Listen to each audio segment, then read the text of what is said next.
4 વર્ષ બાદ વિસાવદરમાં યોજાયેલી વિધાનસભાની પેટા ચૂંટણીમાં મતદારો વરસાદની માફક ધોધમાર વરસી પડ્યા હોય તેવા દ્રશ્યો સર્જાયા। સૌથી હાઈ પ્રોફાઇલ જંગમાં પોતાના નેતાની પસંદગી કરવા માટે સવારથી જ મતદારોએ મતદાન મથક બહાર લાઈન લગાવી દીધી। વિસાવદરના તમામ મતદાન મથકો બહાર મતદારોમાં જબરો ઉત્સાહ જોવા મળ્યો। પહેલા મતદાન પછી જ વાવણી કરવા જવાનું નક્કી કરી લેતા 294 મતદાન મથકો મતદારોથી ઉભરાયા।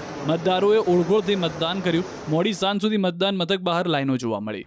વિસાવદરમાં ભાજપના કિરીટ પટેલ, કોંગ્રેસ નેતા નીતિન રાણપરિયા અને આપના ગોપાલ ઇટાલિયા વચ્ચે જંગ છે, ત્યારે ભાજપના ઉમેદવાર કિરીટ પટેલે પોતાના ધર્મપત્નીને મતદારો સાથે મતદાન કર્યું હતું અને મતદાન મથકે પહોંચતા વાજતે ગાજતે ઢોલ નગારાના તાલે પહોંચ્યા હતા।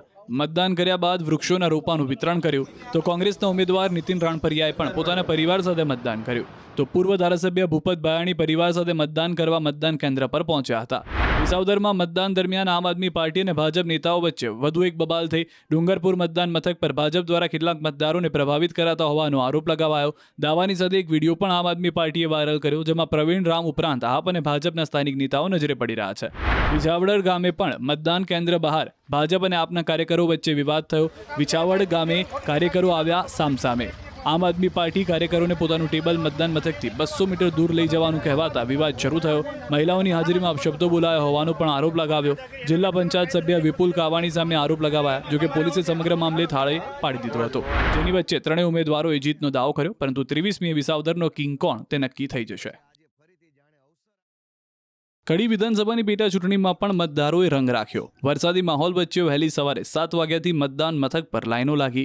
કડીના 294 મતદાન મથક પર મતદારો પોતાનો મતાધિકારનો ઉપયોગ કરવા પહોંચી ગયા। ગામડાના લોકો કામ ધંધા પતાવી મતદાન કરવા પહોંચ્યા। મતદાનને લઈને કડીવાસીઓમાં ઉત્સાહ જોવા મળ્યો। સૌથી વધુ મહિલાઓ મતદાન કરવા પહોંચી તો સિનિયર સિટીઝનમાં મતદાન અંગે ઉમંગભર્યો ઉત્સાહ જોવા મળ્યો। તો પૂર્વ નાયબ મુખ્યમંત્રી નીતિન પટેલે પણ કડીમાં મતદાન કર્યું। નીતિનભાઈ પટેલે શાક માર્કેટ પાસે આવેલ બ્રાહ્મણની વાડી ખાતે મતદાન કર્યું।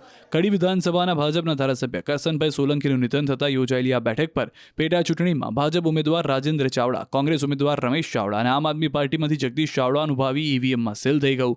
હવે 23મીએ કડીમાં કોનું રાજ તપાશે તે નક્કી થશે।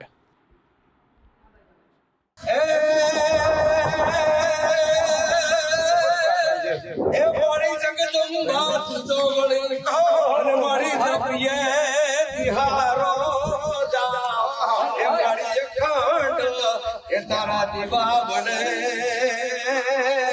હે મારી પરગ આપોયા।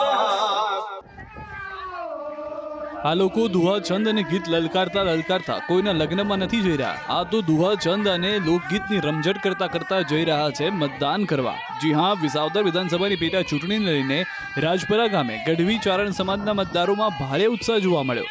મતદાન મથકે સામાન્ય રીતે પહોંચવાની બદલે નેસડામાં રહેતા ગઢવી ચારણ સમાજના મતદારો કોઈના લગ્ન કે દિવાળીનો માહોલ હોય તે રીતે પરંપરાગત પહેરવેશમાં નીકળ્યા। એટલું જ નહીં, ચાલીને જતા પુરુષોએ દુહાછંદ રેલાવ્યા।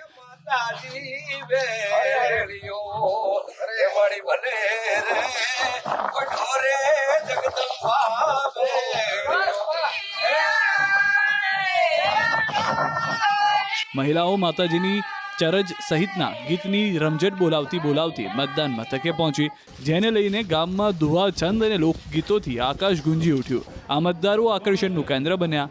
લગ્ન કે દિવાળીના માહોલની જેમ આજના મતદાન પર્વની ઉજવણી હર્ષોલ્લાસ સાથે કરવામાં આવી।